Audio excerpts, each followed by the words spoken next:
আসসালামু আলাইকুম। আশা করি আপনি সকলে ভালো আছেন। আজকের আপডেটটি রাজশাহী বিশ্ববিদ্যালয়ের প্রবেশপত্র নিয়ে। তো রাজশাহী বিশ্ববিদ্যালয়ের প্রবেশপত্র ডাউনলোড করা যাচ্ছে না। তো এটি কিভাবে ডাউনলোড করব বা কবে থেকে বা কখন থেকে ডাউনলোড করতে পারবো এইসব বিষয় নিয়ে আজকে আমরা বিস্তারিত জানবো। তো আপনি যদি আমার চ্যানেল নতুন থাকেন অবশ্যই চ্যানেলটি সাবস্ক্রাইব করবেন পরবর্তী কোনো আপডেট পেতে।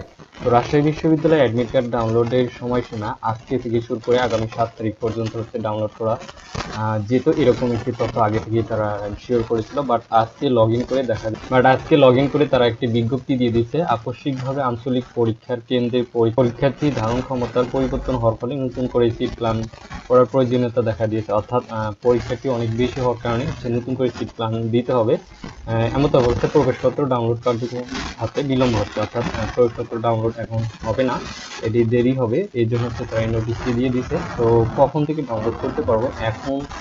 আজকে রাত 12টার মধ্যে যদি ডাউনলোড কার্যক্রম শুরু না হয় তাহলে আগামীকাল থেকে অবশ্যই ডাউনলোড করতে পারবেন। এবং আপনাদের যে আজকে থেকে সময়সীমা ছিল সেটি আরো একদিন অথবা 2 দিন বাড়িয়ে দেওয়া হবে। এটি নিয়ে টেনশনের কিছু নেই। তবে যখনই আপডেট আসুক না কেন আমি আমার চ্যানেলে দেওয়ার চেষ্টা করব। ততক্ষণে আমার চ্যানেলের সঙ্গেই থাকবেন। ধন্যবাদ সবাইকে।